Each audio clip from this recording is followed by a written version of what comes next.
Hello, everybody. My name is Kamora the Boss, and thank you guys for tuning in this evening for Talk That Shit Live. As you guys know, we were supposed to have a different guest, a comedian, come on, Mr. Damon Darling Sr. Go ahead and check out his page. He is going to be in Clash of the Comics on August 25th, and I'm going to be in the building, so make sure you guys check that out. Today, we are going to be talking love and relationships. That is the one topic I have constantly been getting asked to talk about. So today we're going to talk about it. All right. Just remember that you can always like, share, and subscribe this video. Go ahead and come on in and let's get started. I have my guest today, my boo, my new boo, Mr. Billy. See if we can get him to come on. Boo. Thank you. There you go. Yes. How's everybody doing today? I'm gonna sip a little bit. Okay. So we're gonna talk about it. Cheers. Cheers. Yes, cheers. All right. All right. So this is our date night as well, y'all. So Okay. we're gonna do this together. Together. That's what we're gonna do. So, Billy, tell them a little bit about you. Well, a little bit about me. My personal life is I grew up in Detroit, Michigan. I was born here in Cincinnati, but I grew up in Detroit. Moved to Detroit when I was in the third grade. Born here in Cincinnati. My mother decided to move us to Detroit to kind of get some, different little change of pace. And so I always like to say I was born here, but I was raised in Michigan. So Michigan, D-Town is kind of where my heart is. So I moved back to Cincinnati when I was 18, finished my last year of high school here in Forest Park, at Winton Woods. From there, went to the military, did a short stint in the military, 6 years. From there, moved out to California for a little bit. Moved to the Bahamas for a little bit, lived out in Nassau. That's where my daughter was born. From there, moved back to Cincinnati. It seems like every time I moved out of Ohio, it seemed like something always brought me back for some reason. I know it Yeah, I kind of figured you would think what it was too. But yeah, so I've recently just moved back from Florida. When COVID hit, I took the family. We moved to Florida. We bought a house down there in Palm Coast. Really didn't like it, and so we decided to move back. So we moved back in September, and so since I've been back here, trying to get reestablished, and I'm back here now. So that's a little bit about my personal life. Professionally, I was I'm a professional chef by trade. So one of the moves when I went to Virginia was to go out there and open a restaurant. And so I opened up a restaurant called Trevinia's Italian Kitchen and Wine Bar. Was out there. There was a little issue when we went out there to open that restaurant, though, because the front of the house manager had messed up on our liquor license application. So, Wow. yeah, so imagine having a wine bar with no wine. nothing like it. Right. So that kind of set us back a little bit. And so I decided to take another position while I was in Virginia, working for Kroger's of all places. That was really back in Ohio, stationed back in Ohio. So that's kind of give you a clue of what brought me back to Ohio. And so I was an executive chef up there. My mother was going through some things, so I decided to come back to Cincinnati. So I actually just transferred from Virginia back to Cincinnati. I kept my same position. So I was with Kroger's for about 4 years. Then I decided to, I got an offer to go back to the school that I graduated from, Midwest Culinary, to actually do some teaching and be their executive sous chef, which that means I was in charge of all their internal, external catering events. We also did wine dinners every month where we would bring in wine vendors in, and we would try different types of wines. We would put together a 6-course meal from the mousse all the way to dessert.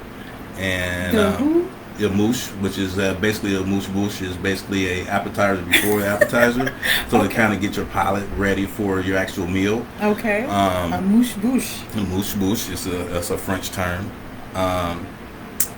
So went back to Cincinnati State, worked there for 2 years before COVID hit, and then when COVID hit, that kind of had me thinking about changing career paths, because with COVID it kind of decimated the hospitality industry.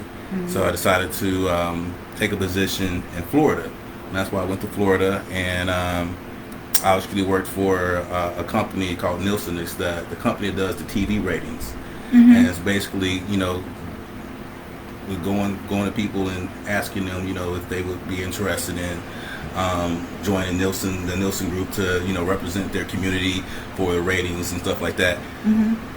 Absolutely hated it. Absolutely hated that job. Did you hate it because there was no cooking? Well, I hated it because for one, it was just not what I was used to.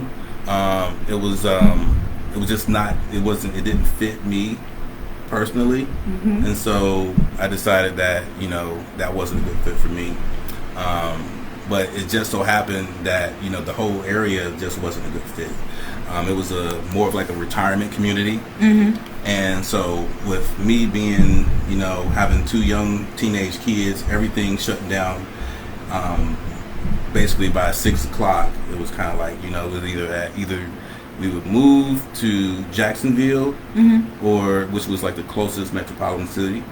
And which that was one of my main ideas. I was going to go to Jacksonville because I thought it was a bigger city, had more opportunities, it had more opportunities for hospitality in that area. And so we put the house on the market. When I put the house on the market, I kind of figured I had about at least 2 to 3 months before it sold. I figured that I would get an offer in kind of soon, but I figured that it would actually take a little while before it actually sold. Not the case. I got an offer in the first week that we put it on the market. It sold 28 days from the offer to closing. So that now it puts me into a scramble trying to find somewhere else to live.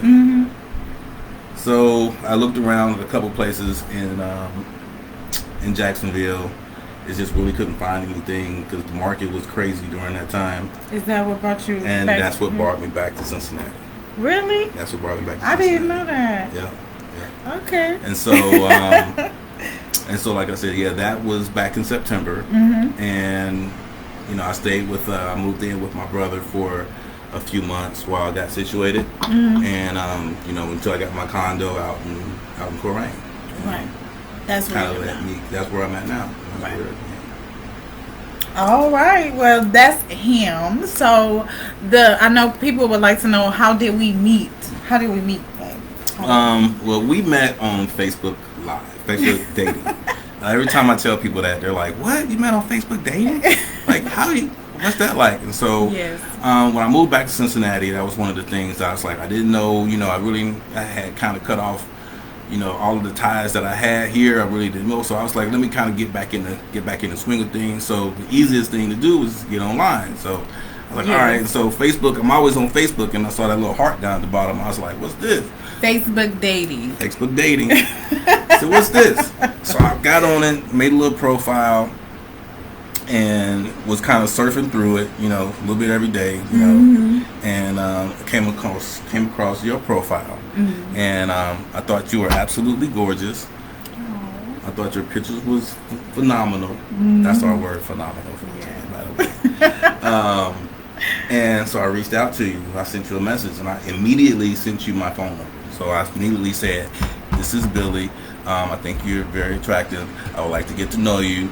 Here's my number if you want to chat offline." Because at that point I was really busy, so I wasn't online a lot.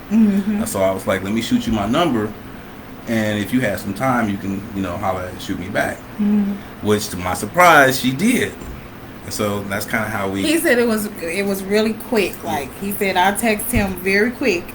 But I had like a lot of people who were like, you're online dating. And if y'all know me, y'all know I'm busy. I do a lot of stuff, and I don't really have time to like go out and like walk up and down the street and be meeting people. I don't want to meet somebody at a gas station. I don't want to meet nobody at a bar. So to me, it was just like, this is what we doing now as millennials, is we're getting into the online dating. But Right. I had a lot of people tell me like, oh, you don't think that's desperate? Yeah. No, No. I don't. Yeah, and so when we first started talking, it was like, okay, we were just, I don't think either one of us were kind of looking for like a relationship. We were just kind of looking to connect with somebody, and I feel like that when we connected, we connected on like that kind of like that friendship kind of level, where we were able to talk about our past relationships, where we were at that Everything. at that moment in time, and and our experience with Facebook dating, because at that point I maybe went on like a couple dates. Tell them about the date. Tell them about the date. The date was not what's up. The date was not what's up. I mean, I went on. You go on these some of the stigma is true, where you get on these dates, these sites, and you link up with somebody. The pictures that you see, like, okay, then you chat with them a little bit, and then you make a date with them. When you go out to actually meet them, it's like, not even that, but even if they match the person that you seen in the picture, their personality be like, because I don't, me, I'm raised in Michigan, so I'm raised in Detroit, so I got a little bit of an edge, but I'm also mature, and I'm also, have a certain amount of, sophistication and class about myself, I would like to think. So when I meet somebody, I would like to at least be somewhat on my level. And after you meet them, and then, you be like, just like, oh man, what I get myself into? And what then I get myself into? And so at the beginning of the date, you're already looking at the clock like, it's time to go. yes. Yeah. So some of the ladies that he was dating before, he was ready to get rid of y'all. Right. So it was not good at all. It was some nightmare dates. I had some nightmare dates too. Yeah. Some real nightmare dates. I got into a whole argument with a guy at a restaurant, and I couldn't believe we was arguing. It was I was asking him questions to try to get to know him. And as I'm asking him these questions, I think that he was getting offended. I don't know what it was, but he was just like, it just turned into an argument at the restaurant, and I was just like, I'm ready to go. But you always should make sure when you go on your first date with somebody to take a little bit of cash, just in case you gotta pay for your own food and drive, so you can get up out of there. Yeah, that's sad. That's sad that if you have to go out with a date with somebody and you forget your wallet. I mean, come on, man. There you go. There you go. I mean, that's wild. So during the time that we had met, we met online, of course, and then after us meeting online, our lives got super busy and a lot of things started to happen. So we kind of stopped talking. And when we stopped talking, he was still dating, I was still dating, but we were still kind of on the Facebook thing. Right. That's what he's talking about. And so we were still like, I was still, even though like we had kind of like lost contact shortly. I was still like, at that point I was already following you in your show, and so you would pop up in my stream, and so I was checking you out, seeing what's going on, checking out your posts, and keeping tabs on you a little bit, and then that's when you seen the whole. Yeah, that's when I was checking you out. I saw it. I was like looking at it like, okay, well, her stuff ain't going no better than mine, so. I was like, well, I'll be there. I might have to. Anyway, so you had made a comment in one of my posts, and so I reached out to you and said something, and then that kind of like, I think that kind of rekindled our us talking again, right? And led us to where we are right now, which I feel like I'm better for it. I feel like I'm in a really good place with you, and I'm happy. I'm looking forward to what this relationship brings, and where we go from here. But absolutely, yeah. So during that time, yes, I did date some people that was not. We will leave them nameless forever. But what was it? It was something I was going to say about you. When I first seen you, like after all of that time, and we like finally sat down, we video chatted. As soon as I seen him come on the video, I just was like happy. And if y'all know me, it's been a long time since I've been in like with anybody. Like I've dated, and I even so call myself having a boyfriend. Yeah, I don't call you my boyfriend, by the way. You're my man. Okay. It's a difference. So I have boyfriends, but like was a whole different thing. You know, just being there, moving through the motions, yes, but necessarily liking, no. So when I seen your face like after so long, and I was like, it was like, I don't know, for some reason I was so happy to see your face. Like it just lit me up. So I was like, this is a good thing. Yeah, it was kind of similar to me because like when you responded to like one of my texts, and I was like, oh, like yeah, I'm like, all right, I'm about to shoot my shot again. That's what I was thinking. Like, okay, yeah, I'm about to shoot my shot.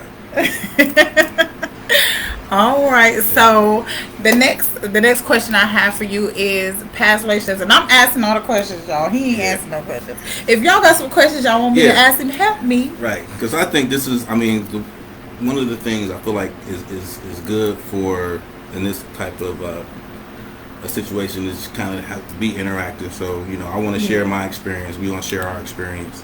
And y'all show y'all experiences with us. If you have any questions, and feel free. You know, I'm an open book at this point. I agreed to come on here, and you know, not only for this, but to support you and everything that you got going on. So I just want to be 100% behind you, and to do that, I have to be 100% open. So you guys don't feel shy to ask any kind of questions that may come. Yes, where's my ladies at?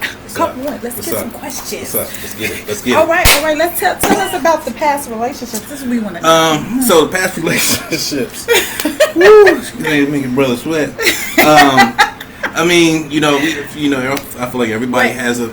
How long was you single before me and you? So I was single for about 2.5 years before me and you started dating. Okay. And I feel like that's very important before you get into a relationship. So,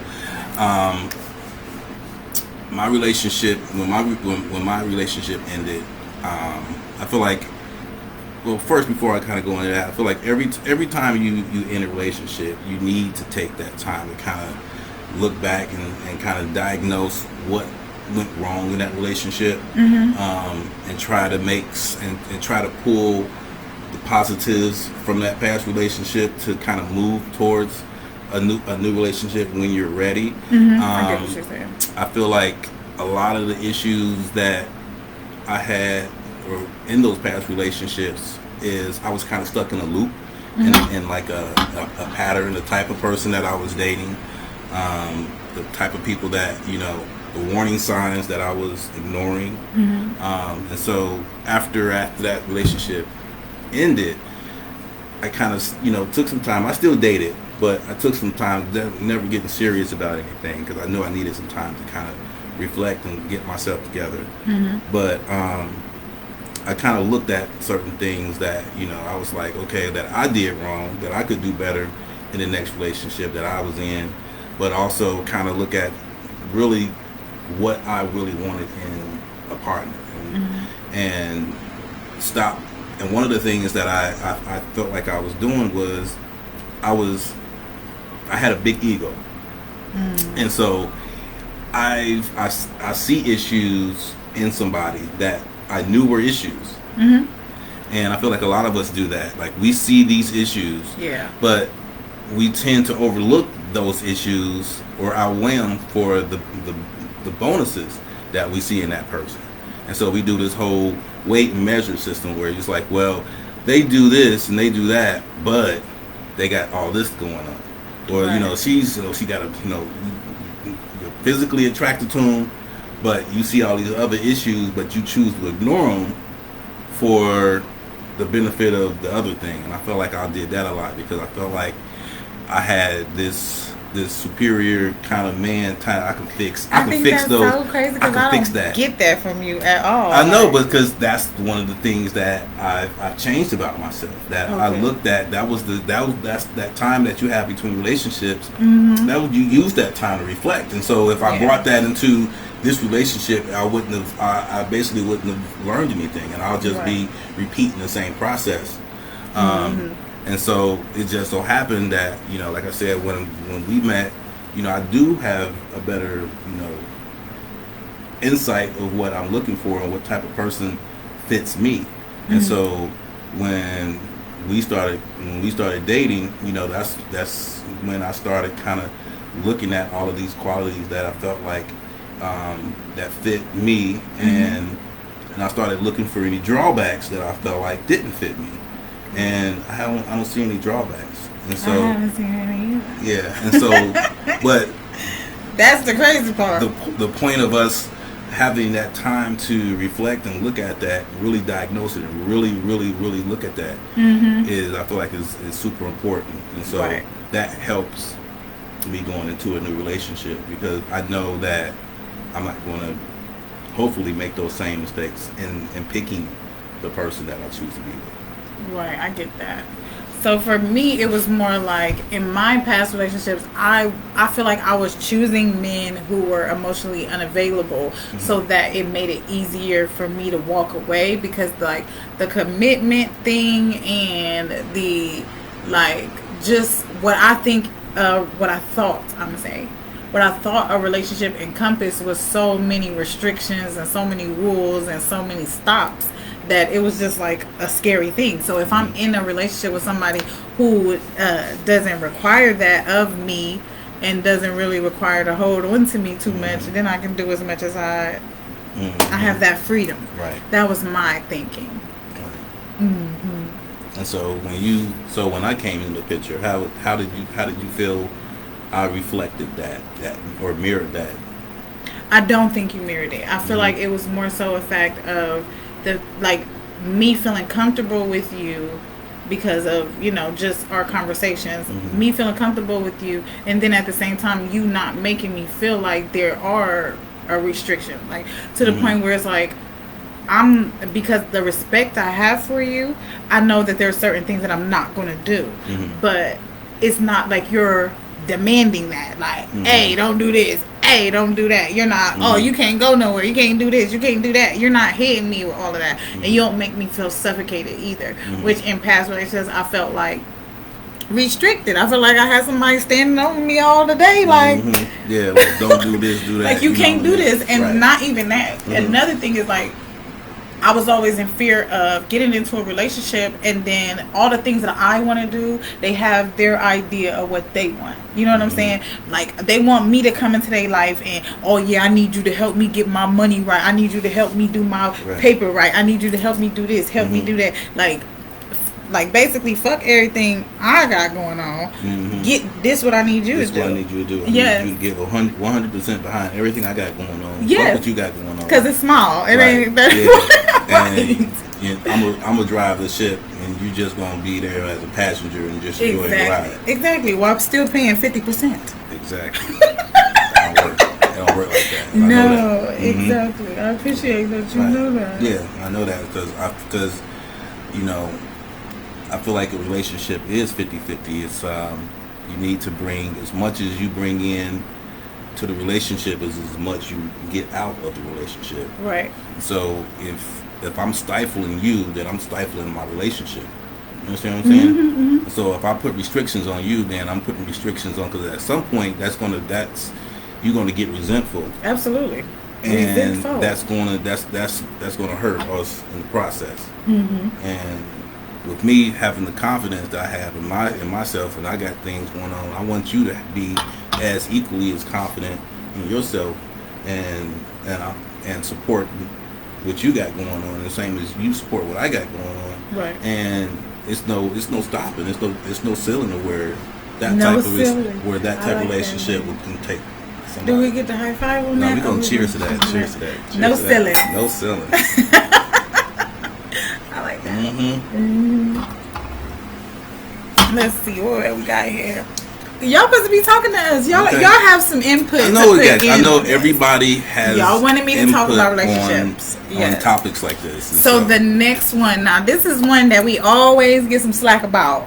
Our opinion on this. Mm-hmm. Now we're not saying this is a disclaimer, babe. Okay. We're not saying that this is bad for anybody else, but for us, we're going to talk about marriage. Mm-hmm. When I think of marriage, I think of suffocation. I think of a cage. I think of stifled. I think of, I get a lump in my throat. I feel chained. I feel prison. I feel so many other things that is not good. Right. I don't want to do that. Yeah. And when I think of marriage, I think of importance of priority. And I feel like when I don't have a negative aspect of marriage. I have a negative outlook on how people decide to get married. That's where my beef with marriage comes in. What do you mean how people decide to get married? So it's just like, okay, so the only reason why I feel like somebody should really get married is if that person, this is the only person that they could ever see themselves with for the rest of their life, and that's it.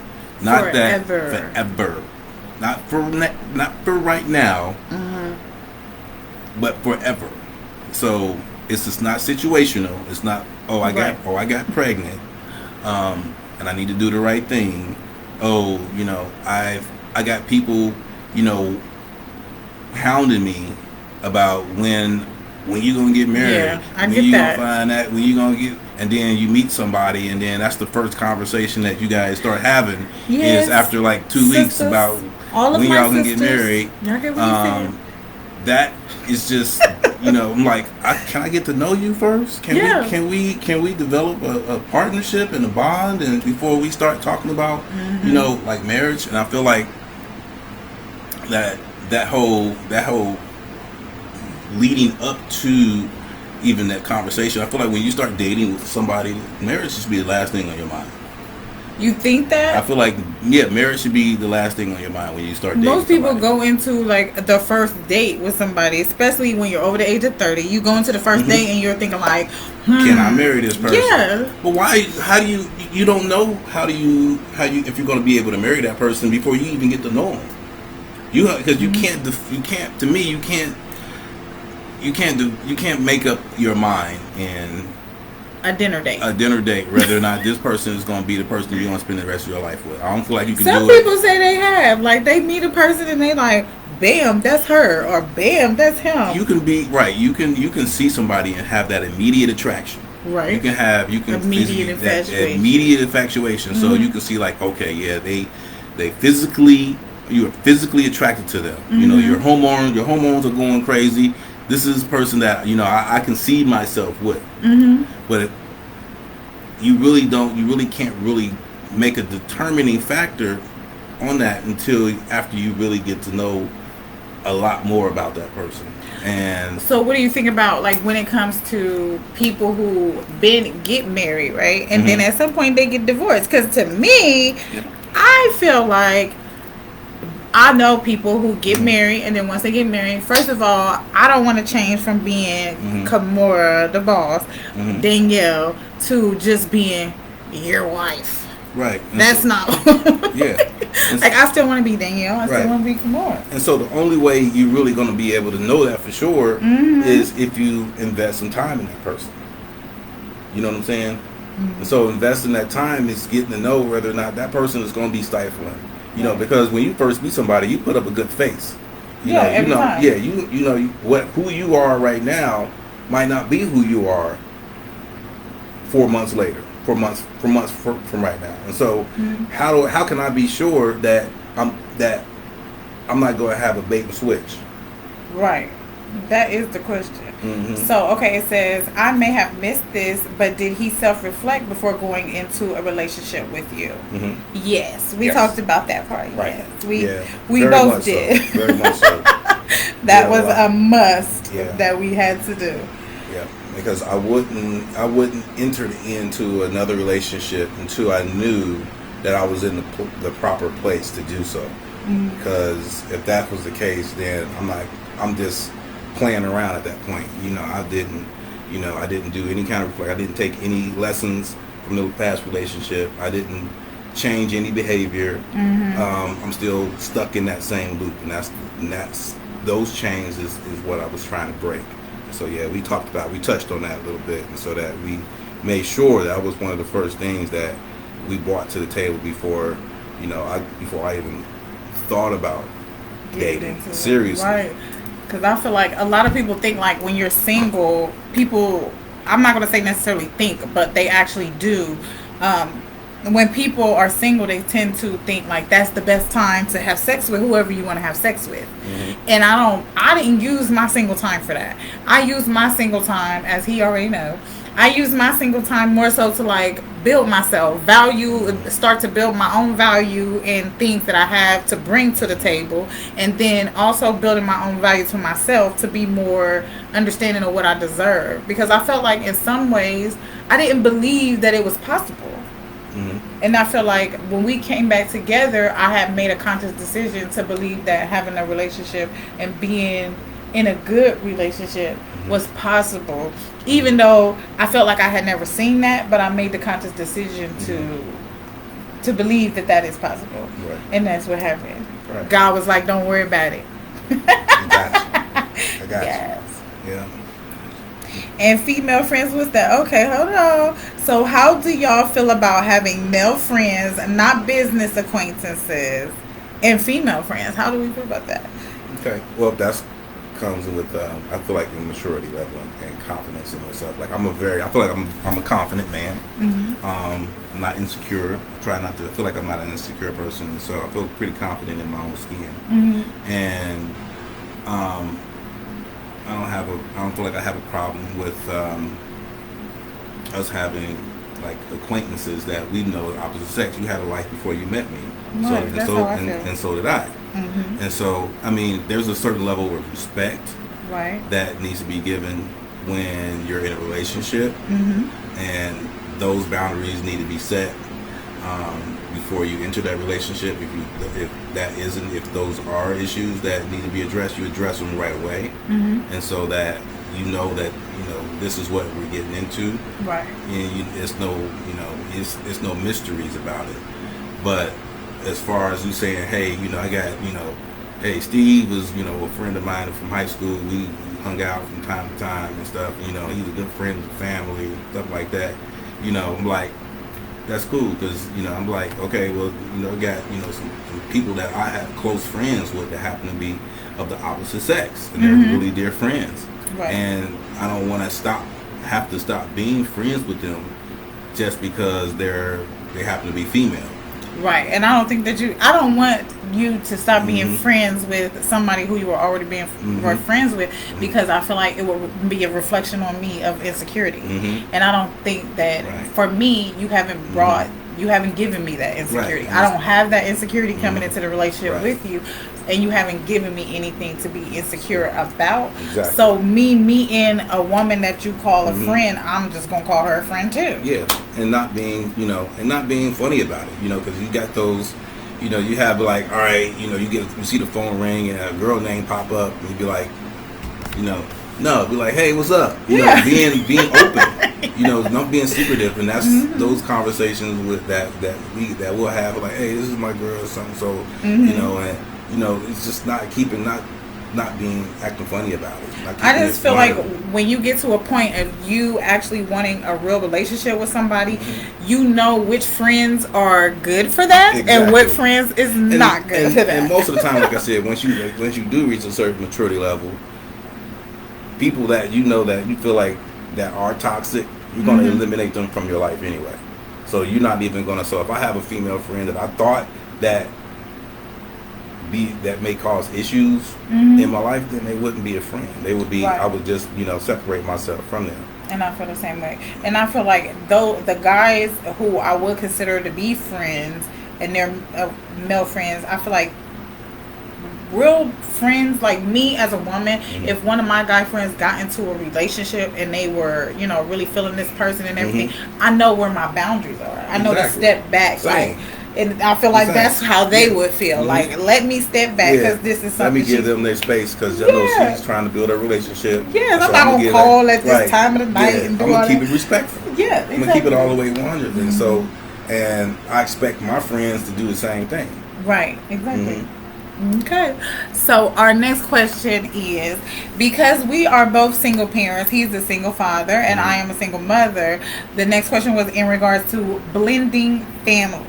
Like, how do we plan to blend our families together? Because he has some teenagers, I got teenagers, and that seems like a lot. And I feel like that people with kids should date people with kids. I agree. I think that's like, I don't want to date no dude. I don't want nobody mama calling me like, you just trying to take advantage of my son. He ain't got no kids. No. Yeah. I want a man with kids. Not to say it don't happen, and not to say I'm against it happening, but me personally, I want to date a woman with children. My mama said you move more than her. Yeah. I know. I'm just trying to, this is one of my first times on here, so I might be a little nervous. So no, you're talking about moving like your houses. Oh, my houses. Yeah. Oh, okay. Well, okay, talk about the kids. I want to hear that. The kids, and so, so as a father who has, I have 4 biological kids. I have a 22-year-old son, a 19-year-old daughter, a 14-year-old son, and a 15-year-old daughter. And then, but I still have, through my previous relationship, through the women that I had children, that they had children that I helped raise. I'm still an active part in their lives. They still call me dad. They still come over and see me. I still look out for them. And so we still, even though me and their mother aren't together, I still father and I still look out and I'm still there for them. And you're speaking in regards to children that are not biologically yours, not biologically but mine, you took care of during the relationship. Right, but I was at that time I was their dad. Right. And so even though that their mom, even though I'm not with their mom, I raised those kids. Right. And so, so everybody getting McDonald's. So everybody get McDonald's. And as you've seen, as you've been over my house, you've seen, I have, my older kids, they're all older at this point. And so, they come by, they chill, we get together and, they go, and then, they hang out. But I think that speaks volumes to the relationship that you can have with your kids that you poured into them kids. Right. So at that point they're still part of you. They're still your kids. You just not biologically linked to them, but they're still your babies. Right. Even though they're like 24, 23, 17, 18, they still all your kids. And I think it's it's not their fault that the situation didn't work out with their mom, and they still love you at the end of the day, because just because you guys don't end up working out, that still don't make them love you any less. If you was a good person, which I feel like I was a good person. I love my kids, all of them. That every child that I was a part of their life, I poured into them, and the older ones they still respect that, and that's why they still come around. And I see that, and that's why they still come around. And that's why they still got love for me, because I never stopped loving them, and I never stopped telling them that I love them, even with that separation. So. Right. And me coming into it as a woman and knowing that some of the children are not necessarily biologically yours, it doesn't bother me. I know that, like, I see a lot of females who that would bother them. Like, why you still doing for them and them her kids and this that doesn't bother me.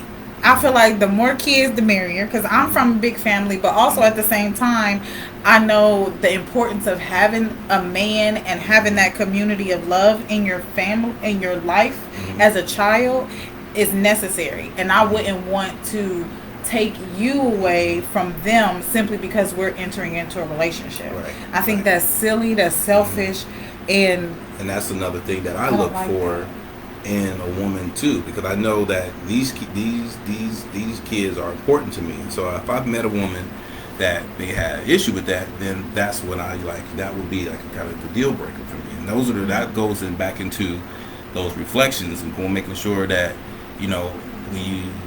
come out of a relationship, you know what's important to you, and you know what you're going to take into the next relationship. And it helps too that all of the kids I'm referring to are all older, so you don't have a lot of baby mama drama. They don't have any of that. So these are just all older kids that just that still come around on their own accord, that have cars and that can still want to be a part of my life, not want to be a part of theirs. So, I think that's amazing. It draws me to you even more to know, like, these kids are grown, they are adults. I've met them all, and that they still come to you like, Dad. You know what I'm saying? Right. That's just like so awesome to me. Yeah, I love it. I love it. I told my kids I got a birthday coming up next year, and I said one of the things that will make me like super happy is if I can get all of the kids all together at the same time, and we just they just show love, and we just all get together and fellowship together, and that would be I think that makes you rich. Yeah, that would just make my heart grow. But as far as like we're saying blended families, the fact that I do have, like I said, those experiences to pull from, to bring into and pour into more kids, it's just an added, it's just a plus. Right. It's a plus. Exactly. And that's the one thing too, you going into a relationship with me, being able to see firsthand by the kids that I've raised and kids that I'm raising, what type of man I am to be around your kids. Right, exactly, because so that's important. That's important to know what type of person, because you can tell what type of person somebody is by the type of kids they got. Yeah, you can tell a lot. You can tell a lot about somebody by the type of kids they got.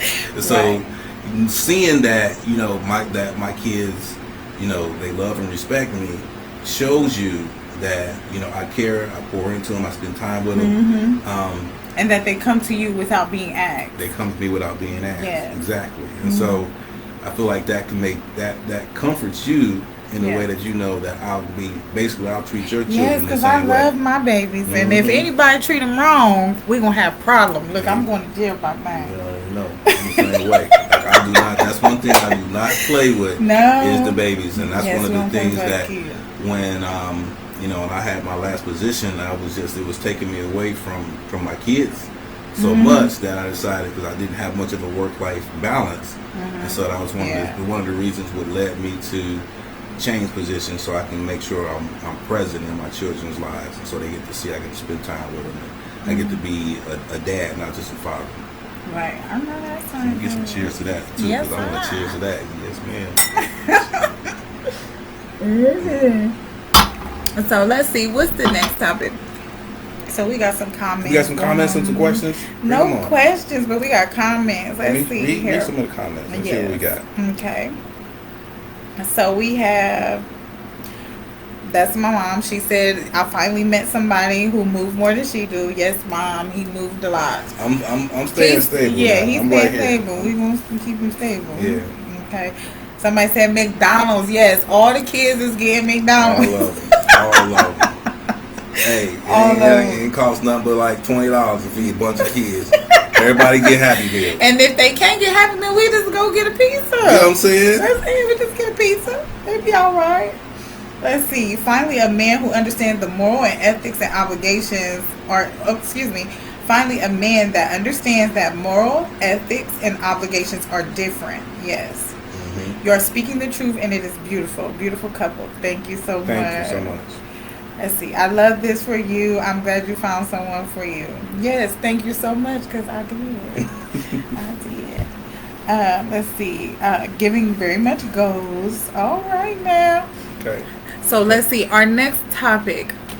How does a person make a relationship last? Like, what do you think are some things that you do to make a relationship last? Because I don't know. I don't know if I think I'm past infatuation and more so just like comfortable. Like, I'm to the point, y'all, like I would dig up my nose. He done seen me without the wig, all that kind of stuff, looking busted, like straight out of Cleveland projects, y'all.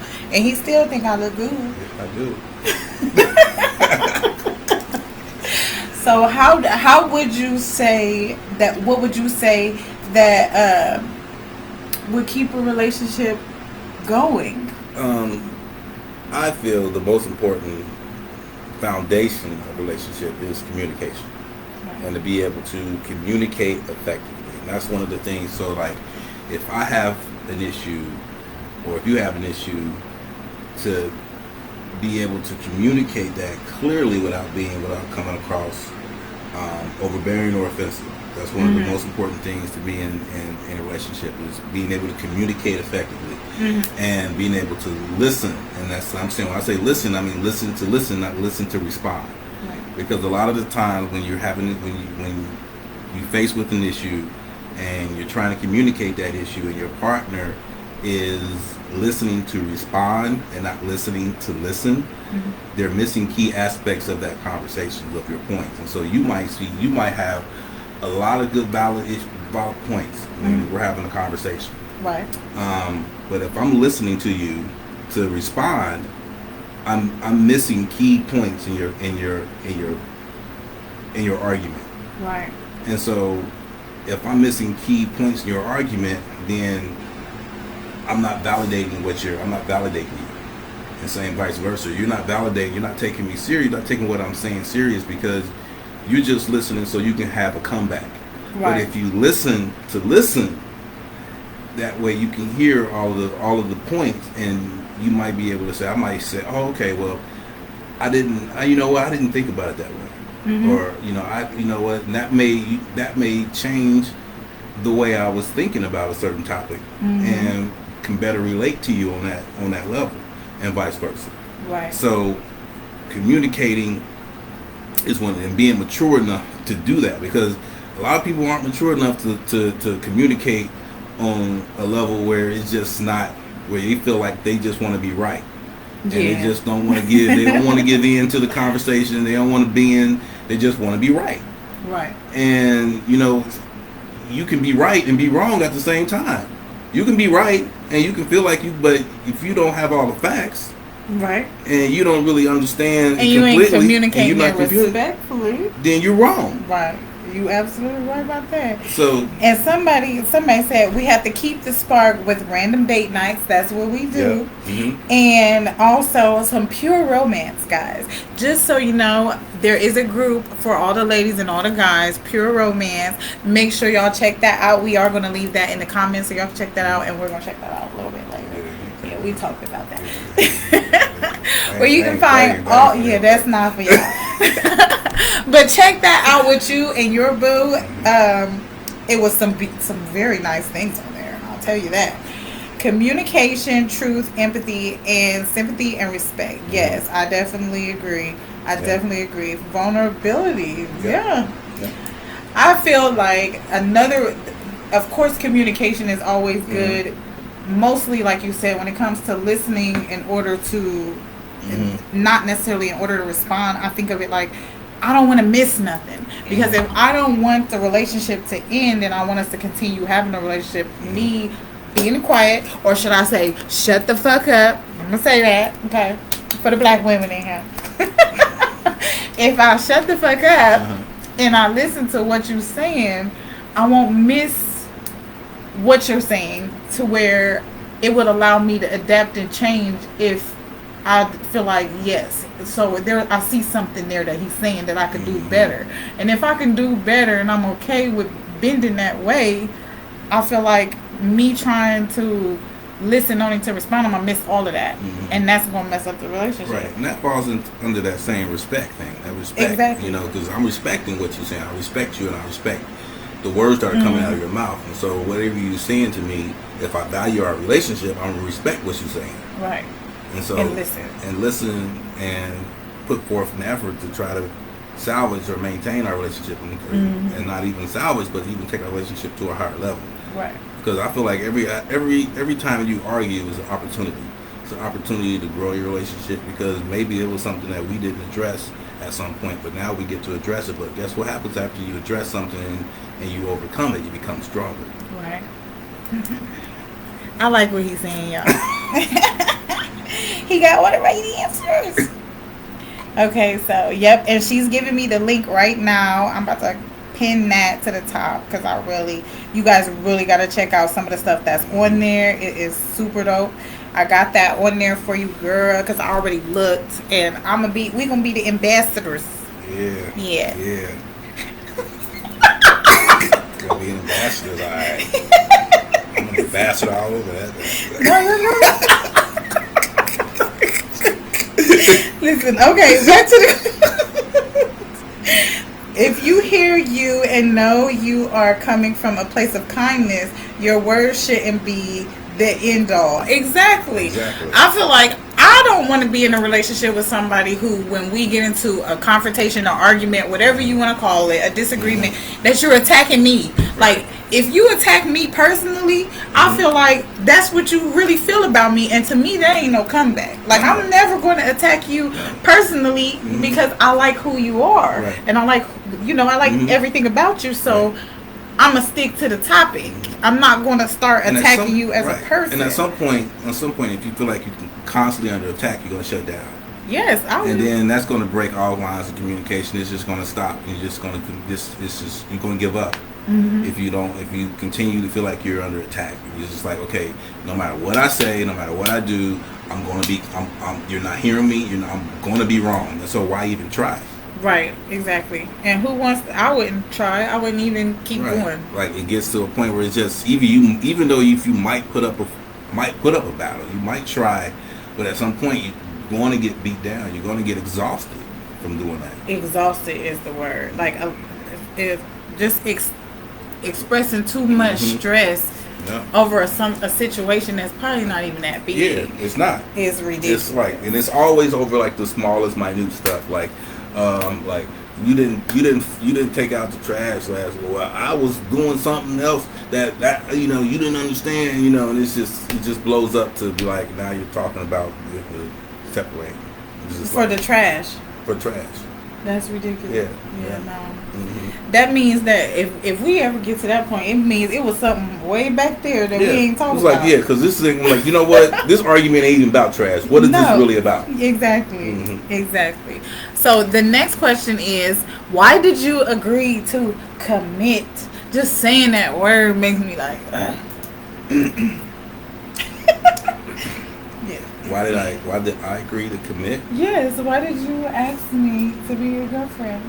Well, I mean, it's obvious, right? I mean, it should be obvious. I mean, the fact that everything that I said up until the point where me kind of learning you and studying you, because that's what I feel like you do when you first enter and you meet somebody. You start studying them. You start studying like who they are and what type of things you feel like they are, what makes them who they are and what they bring.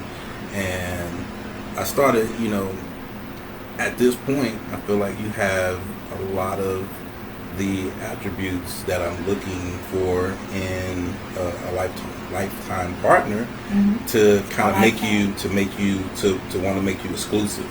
And so I don't want to make sure that somebody else don't come in and snatch you away, that before I get an opportunity to kind of.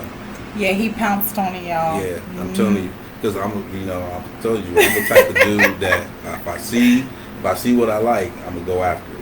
And that's how you know when somebody wants you. When they see what they like, they go after it. No questions. Right, and I'm gonna be consistent with it. Yeah, consistency. Consistent with it, and so they know there's no question of a doubt what my intentions are. Well, exactly. He talking my language. That's what he doing. I'm serious. I know you are. So same question. Okay, so what made me commit? I felt like, because commitment was like, right. My friends kept on saying like, you just won't allow yourself to do this. You won't allow yourself to be in a relationship. You won't allow yourself to be happy. I felt like with you, it was just easy. Yeah. It was relaxing. It was no stress. I don't have questions in my head about how you feel about me, how you feel towards me, if you respect me, if it's about a physical attraction, or if it's about the fact of what being with me could do for you, or any. I don't have any of those questions. I don't have the anxiety that I would normally have in being in certain situations with other people that I've been in before. Not necessarily at any fault of their own, because some of it was because of me and how I felt about myself to a certain extent. But I just don't have that. I feel comfortable, secure, and free at the same time. Secure and free. That's the two things I think are kind of like weird, but that's how I feel. So when you ask me, I was just like, yeah, sure. Let's do it. Let's do it. All right. Let's see what we got here. Let's see. Oh Lord. Okay. I hate titles, and people are so much more than nouns and pronouns. Absolutely. Hey, to the man. Yes, I'm Danielle and he's Billy, or I'm Kimora and he's Billy, whichever one. He likes Danielle though. That's what he likes. You love Danielle. Don't marry for looks or love. Marry for wealth. Oh, okay. That's what you're saying. Marry for wealth. She looks like she's a spender. I look like I'm a spender. I'm not. Not really. She's very conservative when it comes to. Yes, I am. She's not high maintenance. She's just, she's. I just look like it. Yeah, it's neither am I. Like, I'm not high maintenance. You can go like nice things, but still keeping everything in perspective. Absolutely. Because any money that he spends on me on something lavish and expensive, we could have spent it on something else that's more important together. So that's what I think. Like, don't come with like a diamond bracelet when we could have got a, right. I went on a vacation or got a nice house somewhere. Yeah. That's what I like. I like that kind of stuff. Let's see here. Commitment/submit. Commit/submit. How do you guys feel? What does it mean to you? So for me, because this is one of the biggest things, because I'm a black woman and I consider myself to be a queen in my own mind. I feel like queens never submit.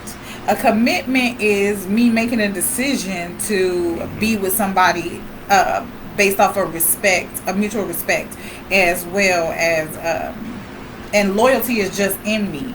But if I feel like I'm receiving that back, a submission, the way that people, use the word, is going to come with it. Like, the fact that he respects me and he doesn't bring insecurities and, do things that make me feel like I'm not enough, or that he devalues me, makes me want to, when he asks me to do something, that's no problem. That's how I feel. Like, I feel like when men ask for submission, they're asking for something. I don't know. I don't understand why men don't ask for love. Because when a woman loves you, she does all the same things. So what exactly is submission? Is submission me shutting up when I know you're wrong? No, it's like what I feel like is when a man proves his worth, and he proves that he can be one, provider, he can be two, a nurturer, he can be three, everything that you need him to be, then that allows a woman to be comfortable in her submission. And it's not even, at that point you're not submitting, you're just enveloping yourself in that relationship. Right. It's not submitting, you're just enveloping yourself into a relationship with a man. Same with a woman. If I feel like you're giving me everything I need, I'm not submitting to you. I'm allowing myself to be in that relationship. There's no one that's beating me over the head, telling me, giving me rules and this is what you should do, and you gotta abide by these rules, or this not gonna work. It's you're basically enveloping yourself in a relationship that allows you both to be who you are. Right. So somebody says to make sure I'm debt free and to check my finances.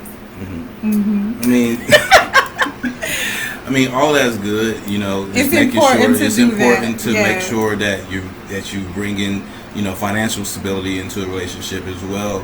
Right.